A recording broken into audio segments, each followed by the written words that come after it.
Nous sommes le 10 février et nous allons analyser le Bitcoin ainsi que les différentes datas du jour. Comme d'habitude, si jamais vous n'êtes pas abonné, n'hésitez pas à le faire maintenant, ainsi qu'à liker la vidéo, à la commenter et à la partager pour aider la chaîne à prospérer.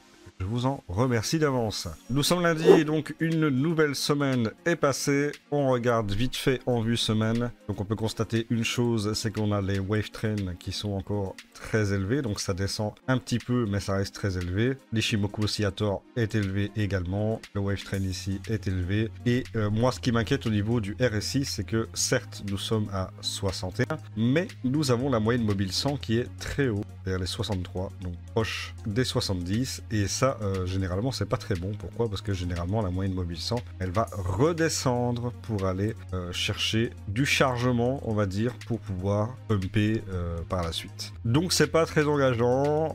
Bon, certes, on démarre la semaine avec une petite bougie ici, mais bon, se termine en 6 jours à 16 heures, donc il peut se passer énormément de choses. Par conséquent, pour moi, je pense que le scénario à 78 000 est malheureusement un scénario qu'il va falloir très sérieusement prendre au sérieux. Ceci dit, attention que on peut très bien faire ici un double bottom, ok, et aller chercher des plus hauts très rapidement, parce que certes on est haut, mais on a encore la possibilité de faire un petit rebond ici avant de chuter complètement pour aller plus bas. Et donc c'est une possibilité, on peut faire un double bottom ici et aller probablement peut-être à 120 000 ou même, allez soyons fous, à 135 000 avec une grosse bougie semaine de la mort. Donc ça c'est tout à fait possible aussi, hein. Donc il y a deux scénarios, hein. Donc soit on va redescendre chercher les 78 000, soit on va aller chercher le haut du canal ici, ou en tout cas probablement au minimum les 120 000. Ça c'est une possibilité. Je dis pas que ça va forcément tout de suite aller en cave. Ouais, en cave, à 78 000 quoi. Donc ça c'est pour la vue semaine. On va aller voir un petit peu en vue 16 heures comme d'habitude. Voilà. Donc ici on est toujours dans ce range, hein. Comme je l'avais dit, hop, on a un range ici, on a un range là, voilà. Donc on est toujours dans ce range là, on est toujours en train d'aller chercher le haut du range, d'aller chercher le bas du range, etc., etc. Donc là maintenant on peut très bien aller chercher le haut du range, hein. Maintenant quand ça va clôturer soit en dessous, soit au-dessus, quand on aura une bougie nette qui va clôturer soit au-dessus, soit en dessous, ben là à ce moment-là, on aura clairement la direction que le Bitcoin va suivre.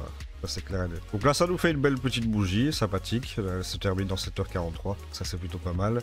Ceci dit, on voit quand même qu'on a un order block ici, mais je pense qu'il y a moyen de le défoncer, parce que surtout qu'on est très bas au niveau du wave trade à court terme, au niveau, en 16 heures. On a notre signal bullish, hein, j'en avais parlé hier, ça allait chercher un signal bullish ici sur le MACD, ben, du coup c'est le cas, il vient de le faire. Wave trend très bas, et ici la moyenne mobile au niveau des 50, avec le RSI à 46, donc il peut très bien hausser. Donc c'est pour ça que j'ai dit le scénario à 78 000, ok, donc c'est un scénario qu'il faut prendre au sérieux, qui est une possibilité. Maintenant, à court terme, il peut très bien aller chercher les 120 000, 135 000 et ensuite redescendre violemment. Hein, c'est tout à fait possible. Donc restons optimistes quand même. Mais tôt ou tard, de toute façon, en vue semaine, il faudra que ça retrace. Il faudra qu'il y ait une digestion. Il faudra que les indicateurs redescendent. Ça, c'est obligé. Tôt ou tard, ça devra arriver. Déjà en train de le faire. Hein. On voit ici le canal descendant. Mais il faudra que, voilà, que ça continue. Pour le coup, j'ai pas grand chose d'autre à dire sur le BTC. Pour le moment, ben, on espère un rebond. On espère aller chercher des plus hauts avant un retracement global sur le BTC. Pour la Bitcoin dominance, eh bien, du coup, on est toujours très haut au niveau des wave trends, Ichimoku Oscillator. On a un signal baissier sur les MACD. On a un RSI qui est passé à 65 et on a un order block d'achat ici, plus un support. Donc ça tient relativement bien. Cependant, je pense quand même qu'on ira baisser tôt ou tard. On a eu cette baisse ici qui a permis aux alts de récupérer un petit peu, hein, de souffler légèrement, même s'ils sont retracés derrière. Mais dans tous les cas, ça a permis un petit peu d'avoir un petit second souffle au niveau des alts. Maintenant, il va falloir confirmer ça. Donc pareil, je pense que le Bitcoin dominance va tout doucement baisser au bout d'un moment pour laisser les alts remonter parce qu'ils en ont bien besoin. Voilà, pas grand chose à dire au niveau de la Bitcoin dominance. On attend la baisse, tout simplement. Du coup, on m'a demandé si je pouvais inclure l'ETH dans mes vidéos. On m'a dit qu'il y avait pas mal de gens qui attendaient aussi l'ETH, donc on va faire une analyse de l'ETH. Alors, pour bien analyser la chose, on va d'abord commencer en vue semaine. Regardez un petit peu où ça en est. Eh bien, vous voyez, ETH, en vue semaine, est quand même dans de meilleures dispositions actuelles que le BTC, paradoxalement. Donc on a eu une grosse baisse, c'est vrai, mais là actuellement, il est dans de meilleures dispositions au niveau des indicateurs. Pourquoi? Parce que on voit qu'il était en surachat et il est très bien descendu. Ici, il avait touché le bord pour être en surachat et là, il est redescendu tranquillement. Il est sur un RSI à 42, la moyenne mobile 100 est à 56, elle est en train de doucement baisser. Donc, c'est plutôt positif pour le TH, d'accord? Ici, on a un order bloc de vente, donc ça, c'est une grosse résistance à passer. Okay. Mais globalement, ici, on a touché le bas du canal. On a été profondément ici chercher la liquidité, toute la liquidité qui s'était accumulée ici. Hein. Donc là, on avait de la liquidité ici, ici, ici et ici. Donc en fait, il a été chercher tous les stop loss qui sont accumulés ici. Et regardez ici, en dessous. Voilà. Si tu avais mis ton stop loss ici en dessous, bah, du coup, tu as été liquidé. Ton SL a été pris. Donc il n'a pas été chercher des niveaux, comment dire, n'importe comment. Il a été chercher des niveaux où il y avait de la liquidité qui s'était accumulée. Et donc, il a repris tout ça. Donc, ça, c'est fait. Du coup, ici, on a fait un nettoyage. Donc maintenant, il peut remonter tranquillement, surtout que là il est dans le bas du canal, donc il a tout le loisir de repumper pour aller chercher la résistance à 3634. Bon, bien sûr, il va y avoir une résistance déjà de base à 2750, puis il y en aura une autre vers les 3070, encore une vers 3273, et ensuite 3614 à, on va dire, 3861 et 4087. Voilà, donc il va chercher ces résistances-là, toutes ces résistances-là, il va devoir les passer. Mais comme il a plutôt bien baissé, bah, il peut avoir la force d'aller péter tout ça. Donc maintenant, on va retourner en 16 heures. Donc on a dézoomé, on a regardé un petit peu de façon générale comment le marché se comporte sur le TH. Et maintenant, bah, qu'est-ce qu'on regarde ici? Eh bien, nous avons en 16 heures une survente tout à fait évidente. Avec une divergence haussière. Pourquoi? Parce qu'on a le prix qui baisse ici, comme vous voyez. Hop. Voilà. Et vous avez le wave trend okay, et le RSI ici qui lui il monte. Voilà, avec un signal bullish au niveau du MACD et avec un échiquier aussi. Beaucoup oscillateur qui était en survente. Donc c'est clairement tip top pour ETH pour qu'il puisse remonter, faire des merveilles comme on dit. Voilà pour l'ETH. Pour moi c'est bullish. Très clairement, donc rien à dire de plus pour ETH. Et enfin pour le Total 3, eh bien le Total 3, il a merveilleusement bien craqué, hein, il a craqué son slip. Il a été cherché quand même 745 milliards. Donc du coup toute la liquidité ici qui avait été accumulée, du coup elle a été, tout ça a été liquidé. Voilà, tout ça ici, tout ça c'est liquidé. Donc gros nettoyage sur les alts. Donc maintenant on peut repartir tranquillement. D'ailleurs ça commence doucement ici à consolider pour pouvoir repartir. On remarque ici que au niveau des wave trend, l'Ishimoku oscillator, le signal bullish MACD, le wave trend ici et le RSI avec un moyenne mobile 100 qui est descendu et un RSI qui se trouve à 39 pour le moment. Du coup moi je trouve que c'est plutôt pas mal pour que les alts puissent remonter tranquillement. Donc il y a une résistance assez importante à 927 milliards qu'il va falloir passer. Clairement, et après nous pourrons aller chercher les 990 milliards et enfin les grosses résistances ici, parce que là il y en a un paquet, il y a des ordres blocs de vent, donc il y a des zones de forte pression vendeuse ici, avec une résistance à un 12T, une résistance à un 10T, une résistance à un 9T et de 1,5T, tout ça c'est des grosses résistances, donc il va falloir passer tout ça, supprimer ça. Donc pour le moment, moi je reste confiant encore, en tout cas à court terme. Franchement, le seul point noir c'est le BTC. Hein. Quand tu vois tout le reste, moi je trouve que clairement tout est bullish. Hein.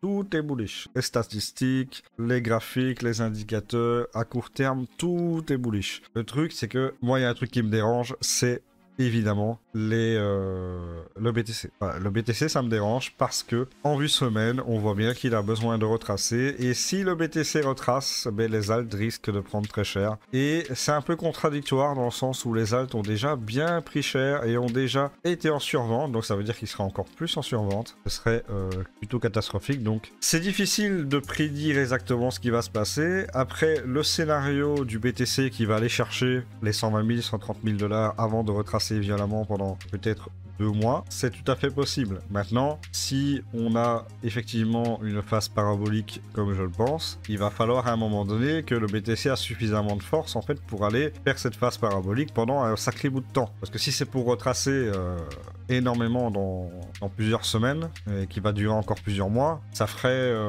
allez, une phase parabolique qui pourrait venir à ce moment-là vers le mois d'avril, mois de mai, jusque allez, peut-être novembre, hein, que si on reprend le cycle précédent. Donc je sais pas. Honnêtement, tout est bullish, mais le BTC c'est le point noir, c'est le signe noir. C'est vraiment le... J'ai l'impression que le BTC est vraiment décorrélé en fait du reste du marché. C'est tout est en survente et le BTC il est en surachat en vue semaine. C'est très perturbant.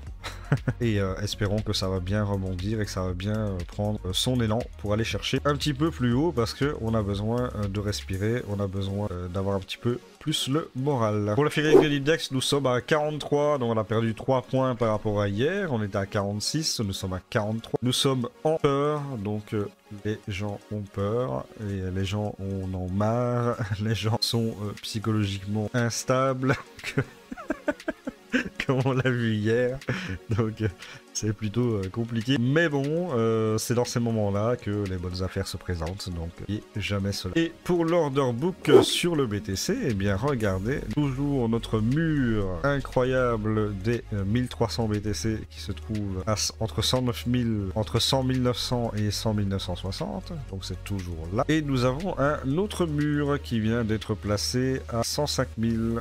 Voilà, alors ça fait pas longtemps, hein. Ça fait depuis 5 heures du matin. Eh bien, il y a des gens qui ont mis 586 BTC à ce niveau-là. Donc on voit bien que ça n'a pas tellement envie que ça parte, hein.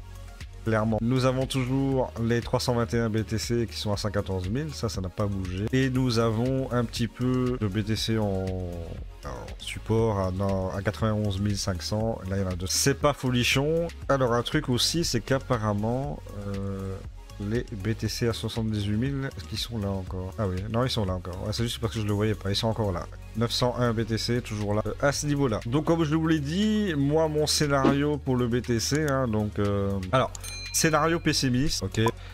Ça va chercher le mur ici à 100 920, et puis ça rebaisse, et ça va chercher en plusieurs semaines les 78 000.